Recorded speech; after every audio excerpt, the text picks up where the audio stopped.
Hey guys, it's Danny. Today it is time for a whole bunch of updates. I have some stuff to show you and to update you guys on, so if you feel like chilling a little bit with me today, then grab a beverage, grab a meal, or repot something, I guess, and let's get to it. Before we start though, don't forget to give this video a like if you end up enjoying it. It really helps it out. And why not subscribe? It is free and I post multiple times a week. But if you're feeling extra about it, consider further supporting this channel by using the affiliate links in the description, becoming a member, checking out some merch, or leaving a super thanks, which is an option you can find down below my videos. Right, let's get started with a very tall Cattleya. I'm gonna have to crop a little bit the image to show you this. This is the first Cattleya blooming in the new sphagnum moss setup. If you don't know how the setup looks like and why I'm using it and so on, you will have a video down below in the description. So do check that one out. It explains everything about the setup and why you don't see the moss. It has bark on top. So I repotted this in April, which is about 2 months, 3 months tops ago. And finally we have buds, which are coming out of this sheath now. This Cattleya though is the type of Cattleya that produces sheaths which can stay on the orchid before they actually produce buds for a while. So this growth actually matured way back a few months ago, actually before I repotted it. So now we have a brand new growth starting from it, and now it's blooming. It's a thing this orchid does. It's the purple cascade, by the way. It had this growth when I repotted it, but the repotting and everything that happened afterwards was okay with the orchid. It was so okay that it decided to produce some buds, which is a very, very good sign. We don't have any roots poking from the bottom. It hasn't been enough time, but I can clearly see some roots at the top growing, and definitely this new growth is a good sign. The fact that the orchid is not dehydrated after completely switching setups, again, is a very good sign. Also, what I did with this orchid was to shrink it.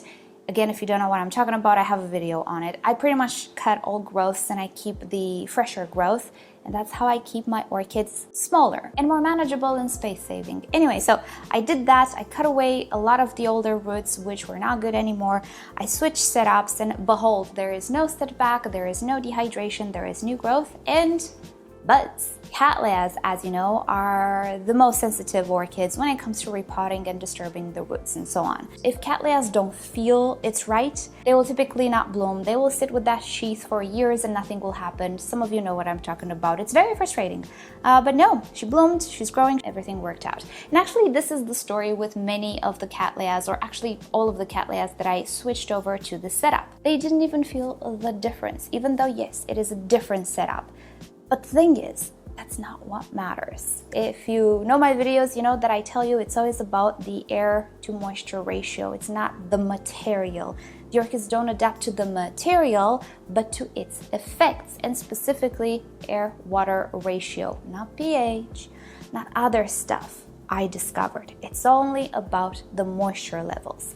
So what I created here is a very similar setup to the previous one, but one that works a little bit better, has a little bit more synergy with my lifestyle. That's one. Can retain water for 3 days longer, 4 days longer, not more, and also stays a little bit more even. So from the point of view of the air to water ratio, nothing much changed, but from the point of view of effort, from my part, everything changed. And that's why the orchids didn't feel the change. I felt it. It was a change for me, not for the orchid. Well, indirectly for the orchid as well, because if I have time to care for it, it has a better time being cared for, right? So happy to say everything is going great, and I do really appreciate the time I have in between waterings. Yeah, it's going good. It's going great. So happy to see that there is no change whatsoever for them. For me, it is. For them, no, which is what I was looking for. Next up, the Waterfall project. Sad news, the Waterfall broke. So yeah, it broke. I could change the pump. The problem is I cannot find a tiny enough pump to fit in there. Anyway, so I decided to just dismantle it and I will create a different setup. The idea with the waterfall was good, and if you find a waterfall, disc waterfall, I think you can totally do that experiment or project rather. It's really fun, but what I think I will do is a sort of paludarium. I have so many tanks which are empty at the moment, and I have so many internal filters that I can do so many projects with the so-called self-watering mounted arrangement. It's actually a paludarium. So this is what I will do with these orchids that I pulled off of the waterfall. One of them died actually. It dried too much. Sadly, it's the punctissima. Yeah, Erangus punctissima. I lost it again. It's not a very sturdy plant as I see, so it got to dry. I didn't notice it broke until I noticed the moss starting to dry. You can see it has a lot of dried bits. So I saved what I could. The punctissima didn't make it, but the others did, so I'm keeping them under... Yes, honey. Sorry, Joey needs to add something to this conversation. Good point. I see your point, but I'm keeping them under glass for the moment until I find a little bit of spare time to do that paludarium. I have a tank which is currently with fish, but I want to dismantle it. I don't like it, and I have empty tanks that I need to do and put the fish in, and then I can do a paludarium in that tank, which these guys will go into. For now though, they are sitting like this and it's absolutely fine. They are sitting moist, the moss is okay as well, but yeah, sadly the waterfall worked so well for a while and then it broke. When I took it apart to check what was wrong, I pulled on the hose as well, the one that went to the top, and I cannot put it back. I need to get a thinner hose, I think. And yeah, it's a mess. I still have the waterfall. I just don't feel like redoing that particular waterfall. I think I can do something better. But as a concept, it worked great. It looked nice, and definitely it is an idea for you guys to try out. If you find a better quality waterfall, why not? Definitely works out. So check the initial video if you missed it. I'll link it to it down below. This is sadly the end of that waterfall, but hopefully the beginning or pre-beginning of a new beautiful paludarium project. Also, about the praying mantises. I started the video with the baby praying mantises, and then, as I was saying in a post or a different video, yeah, my life got very busy lately. That's why my upload schedule is a little out of tune right now. It will get back to normal, hopefully at some point, we'll see. But yeah, so I actually had to do stuff without filming, and yeah, I actually decided to keep only 2. I have another one, but in this terrarium there's only 1 baby praying mantis. All of the adults finally died. There was another one that I told you I gave to my father-in-law. He got bored of it after 2 weeks, so I got it back. And it was here, but she finally died as well.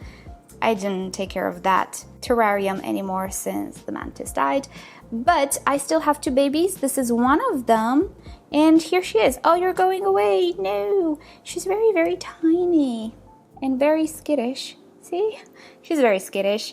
The adult ones were sitting on my hand. They were really cute. This one, she's very fast. I don't want to lose it in the greenhouse.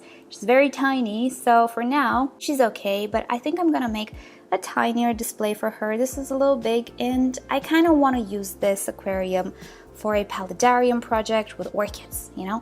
So I think she will either go in my tiny enclosure that I showed you in a different video, either in the biorb. The biorb has the downside that I cannot put flies or live food in there for her to catch. I need to give the food with a pair of tweezers, which is okay. She accepts food with tweezers. But it's fun to just let her do her thing, you know? So I don't know, we'll see. I kind of don't want to keep her here anymore because it's a big tank for her. So maybe she will go in the biorb. He or she, I don't know at this point. It's not green. So, do you think it's a he? I don't know. I need to let them grow a little more. The mothers were green. They were fully green. The babies are both this coloration. Maybe they will color up when they grow up a little more. This is L4, I think. 4th molt, I do believe. So yeah, I gave away the others. I kept these. There were a whole bunch of babies. Let me just show you the containers. Maybe I will actually end up doing that video. Alright, so how I grew them up. I grew them separately because after L1, there is a real chance they're gonna eat each other. So after the first molt, and particularly because not everybody molted at the same time, so some of them were tinier, I needed to separate them individually, and I made a whole bunch of these guys, which served their purpose absolutely beautifully. These are just food containers that I created a net on top for, and a little feeding window, which worked great. And I fed them firstly with aphids, because I had a rose bush infested with aphids, and they really liked the aphids. But then I managed to catch some fruit flies. I went to the pet stores again. I did not find a colony of fruit flies at the moment. So I found some fruit flies in the garden downstairs that has a lemon. So they were actually on the lemons that fell on the ground. So I had a lot of food for everybody, which was great. Now though, I don't know. It depends on the time of the year. I have food for the other one, which is bigger. But if I had little babies again now, I don't know if I would have food for them because the rose bush doesn't have aphids anymore. Anyway, long story short, I managed to grow them in these containers. It worked out great. I just did not film later on the process since I just didn't have time for everything that I wanted to do anymore. But I'm guessing it's a good idea to just make a video with whatever I have filmed and then tell you about it. I'll post it on the second channel. It's not gonna be like a tutorial or anything. This is how you should do it because I don't know. It's incomplete, you know? But yeah, I managed to grow them like this, and I kept a few, and then I decided I'm not gonna keep a whole lot of them because maybe, fingers crossed, hopefully, the guy at the pet shop that I know, maybe he will bring the orchid mantis and the ghost mantis. It's delayed, it's very delayed, so who knows when they will come. But if they do arrive, I will have a lot of containers for them, and you know, I want to have maybe even some of the smaller tanks empty and ready, who knows. So I decided not to keep too many of these guys because, you know, they're green, they're not really super spectacular. I like them, I think they're just fun, but you know, I would definitely rather have ghost mantises or dead leaf mantises or orchid mantises, you know? So I'm putting everything on hold. I need to clean these up. Actually, I didn't get a chance to clean them up. So I'd rather have all of this spare space for them in case one day I get a phone call like I did with these guys. Come pick up your praying mantises. Oh boy, what am I gonna do? So I don't wanna be there. But that's what happened to the praying mantises. I have 2 of the babies, and I might just keep one in the end. I don't know, we'll see. And the problem with the mother mantises, as many of you suggested, I do absolutely believe it was the age. So this one lasted 2 more months after I purchased it or something like that, or a month and a half, and then she died as well. Definitely it was old age. There was nothing wrong with my terrariums because I used the same materials for everything. It was just old age, so I just need to be a little careful with what I purchase from now on. It is what it is. But yeah, that's the update on the mantises. Next up, here is my mystery Tolumnia, which I filmed on the second channel as well a little bit before it fully opened. Do you guys remember many years ago, I ordered a bunch of Tolumnia orchids, no IDs. I didn't know what they were, from a guy on eBay from Germany. They spent quite a lot on transport in the middle of summer. They didn't arrive in good health, and yeah, took a while to recoup them. Well, one of them was this one, and obviously I didn't know how it looked like, but I cared for it in the hopes that it's something I don't have. And well, it is something I don't have. It's a yellow Tolumnia, which, is it just me, or it's not as common to have as pink, even reds, oranges? What's interesting about it is that on the underside of the flowers, we have a lot of spotting. I'll give you close up so you can better see. We have a lot of brown spots that don't actually show on the front. On the front, everything looks rather yellow, tiny little specks on the front, but on the back, they look totally different. This is something I did observe with other Tolumnias as well. It's something I really like because, you know, flowers sometimes rotate and turn to whichever direction they feel like. So you don't always have that beautiful shingling cascade of flowers. Sometimes they just look the other way, right? Well, if there's something interesting on the back of the flowers to look at, that's all the better for me, right? So I did notice this behavior on Tolumnias as well, which is like getting a bit of a second flower, isn't it? You have a new pattern on the back as well. So I didn't go ahead and Google for an ID for this one. I don't know. Maybe you guys can give me some ideas in the comments if you have a potential ID for this one. It's most probably one of the Gyrock flyers, something. I think the Gyrock nursery, if they are a nursery, are very prolific when it comes to hybridizing Tolumnias. There are so many beautiful Gyrock hybrids, and not only Tolumnias, but especially with Tolumnias, so I would not be surprised if it's one of them. But yeah, this is the update on the Tolumnia. She looks really, really nice in bloom. She will never get out of this setup unless she hates the setup, but I don't think she will, because whatever setback happens to Tolumnia, it's gonna last for years.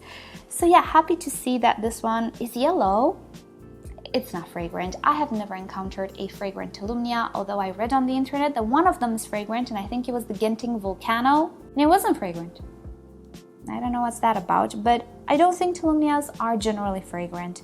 If you have a fragrant one, let me know. But yeah, no, there's nothing, absolutely nothing with any of my Tolumnias. It's okay though. They look pretty, they're tiny, they fit everywhere, and they bloom a lot. Once they get going, they have a lot of blooms. This is the very first bloom of this orchid, actually. I got it when it was pretty tiny, so I'm not expecting a great show, but when they're very established and more mature, they can produce a lot of blooms and very big flower spikes. I love Tolumnias. Alrighty, let's look a little bit at the 3D ping system, this project with the LECA setup, let's say in the proper self-watering setup. And well, one is going great, one not so great. What is the difference? Well, the Phragmipedium is in what I like to call the super self-watering semi-hydro, whatever. It's a semi-hydro pot, right? With no drainage at the bottom, but with drainage on the side. This one is going great for the simple fact that, wait, I need to mount the sensor back. All right, for the simple fact that there is a reservoir which retains that water and the orchid doesn't dry out in between waterings. I water it every 3 days, just like this one. This one, which is the Cattleya type, is bone dry. It gets dry so fast. And mind you, this guy isn't even fully grown or anything just yet. He's not even halfway. I see some roots starting to spread, but he spends most of his time quite dry, and the little moisture that there is in the pot is not enough for him, and he gets watered every 3 days as well, and it's just not enough. So what I will do with this one is create a little semi-hydro type of pot, just like the Phragmipedium, with no drainage on the bottom but some drainage holes on the side, so that I have that reservoir of water here. And being that it will get watered every 3 days automatically, it should be just fine. So for those of you who ask if LECA can actually be used as a soil medium, absolutely can, but treat it kind of like very fresh bark that does not retain water. It actually repels water. Or Chiara kiwi bark, these guys are really good at repelling water in the first months. Yeah, this is how LECA is pretty much forever. You can totally use it, it's a good medium, it just doesn't retain water. Not as much as you might think, not as much as Ceramis, not as much as many other things. You can use it if it suits your climate. For me, no. Like this, no. But with a reservoir, I think, you know, for an experiment, it does the job, but I still prefer moss. Anyway, let's wrap up this. It's still going strong, the experiment, but with a few tweaks. And lastly, an update on an orchid that I really like. And we worked on it pretty recently. The YangYang Blueberry Indigo. No, my one and only almost blue Phalaenopsis. It's not doing great. Now, you might say, oh no, stem rot. It isn't stem rot. The stem is fine. I can see it under all of these sheets. There is also, what I hope, a cakey here. But there's something wrong with the mother plant. I don't know. There are some roots as well. Are the roots okay? I don't see them, but there were some roots as well. I don't know what's wrong with the mother plant. If you remember in the past, with the Schilleriana as well, the mother plant just withered off without any explanation. And then I saved the baby and the keiki actually. And the keiki is doing great, you know, my Schilleriana. So I stopped questioning what was wrong because I cannot figure it out. So maybe that is the case with this one as well. An unknown thing that is happening to the orchid. It can also be genetic, I don't know. But if I can save the babies, then I will. So what I will do with this plant is to put it in an ICU setup in which these tiny stumps, which, do you see, they don't even grow. I mean, there's something clearly wrong, right? So I will put them in a bed of sphagnum moss, maybe with a lid on top to maintain some humidity, and try to save the keiki and clone, quote unquote, the orchid that way, and just, you know, grow on the keiki, which I did quite a few times over the past years. But yeah, I don't know what's wrong. Actually, now that I think about it, do you guys remember every time I filmed this orchid, even in bloom, it never excelled for me. It didn't like die off. So it's just the leaves falling because, I don't know, something is off with the mother plant. The leaves have always been very yellow, and this is why I tried to always save this plant. Remember the last time we repotted it in February, I said, well, I forgot to put slow release fertilizer. Maybe it depleted itself. Maybe it did, maybe it didn't. Maybe there's something more going on. I don't know, but I will definitely try to save the keiki and I'll keep you up to date. So sadly, this is, I believe, the last time we're gonna see this plant. Hopefully not the last time this particular variety will be in my collection, but it's beautiful and it smells so good. And the few times that I had it in bloom, I really enjoyed it. I can definitely recommend it to everybody. And I know some of you already have it and it's vigorous, it's okay. So it's a problem with mine, probably. But yeah, YangYang blueberry, beautiful Phalaenopsis to have, very fragrant, beautiful gray purple. Passes a little bit as blue, but not really. But really sad about this one, but I'm hoping that I can save a bit of it. We'll see. So that said, I think it's about it for today, you guys. Thank you so much for watching. Again, my upload schedule is a little messed up. I don't know exactly when we'll get back to normal, and also I don't know what the normal will be anymore. I'm kind of enjoying posting 2 times a week here and then a little bit more on the second channel as well, because, you know, I feel like in 10 years I kind of said a lot about orchids. So tutorial wise, not entirely sure what new stuff I can deliver to you guys. I can remake some older tutorials, but what I can tell you now is like experience stuff about the orchids that I've grown and certain aspects of other things like repotting or reblooming or things that, you know, I discovered along the way. So other than like more in-depth stuff from experience, I will redo the very like 9-year-old tutorials and stuff. Continue to do beginner-friendly stuff, but other than that, really, there's nothing much more than experiments and experience-based information, right? There's just so many things that I can say about orchids. I have over 2,000 videos. So I'm good posting 2 times a week here, and then more on the second channel, which can deal with other subjects, other plants, and aquariums. I want to focus a lot on aquariums.